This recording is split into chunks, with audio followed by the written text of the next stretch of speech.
The band was just so smoking. So we did the Don't Be Cruel tour. We opened up. That was the tour with Karyn White, Levert, and Bobby Brown. That was Bobby Brown's Don't Be Cruel that he was touring off of Don't Be Cruel. And we opened up, man, and you know, we were opening up for real. Karyn was putting a hole in the stage. We didn't have much to work with, but every night she would leave a deep hole in that stage where if the next artist stepped in it, they was gonna fall in. so it was so much fun. And that's where I met Bobby.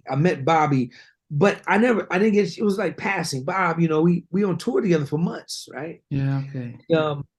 Started working with Janet afterwards. And then I'm in the studio after the Rhythm Nation tour. I'm in the studio writing the song that I got for Bobby Brown. I'm trying to figure out how to get it to Bobby Brown.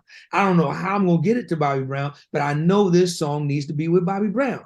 I promise you, man. And God is my witness. The very next day I show up at the studio, I get a phone call out of the blue at the studio from Tommy Brown. Bobby's brother? Bobby's brother, calls me while I'm in the studio dreaming about how I'm gonna get the song to Bobby Brown. So now I get this call from Tommy.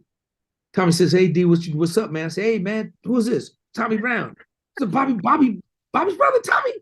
So we're talking, right? So he says, man, listen, Bobby's going to Japan in about a month and a half. He's been looking for you. He wants to know if you would play bass for him in Japan. Man, I looked at that phone. I was like, brother, absolutely. Just tell me when, where. And he's like, man, Bobby will take care of you, D. Make sure you get whatever the money is. But see what they didn't know? I would have did that gig for free. I would have hopped on a 10-speed with a pair of thongs on the reverse side to get myself to Atlanta just to do that gig. I would have been on that 10-speed.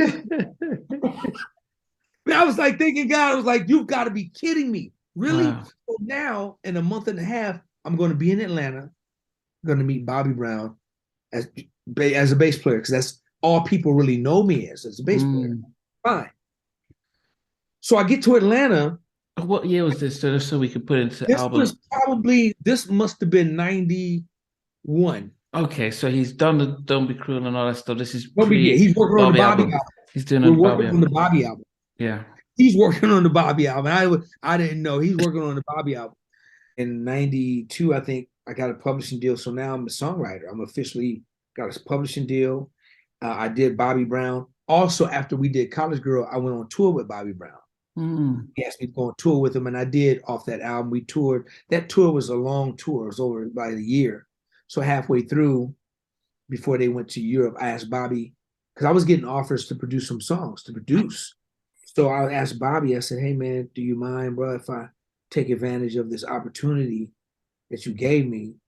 And Bobby was paying me a lot of money at the time, but I wanted to go and experience with the production thing.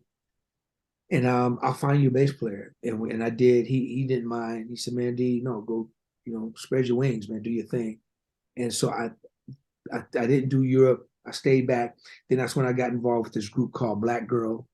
Oh, I'm a 90s Girl? Yep, Black Girl, yeah. I didn't do 90s Girl, but I did Crazy and Where We Go Wrong. It's from Atlanta. I did half the album.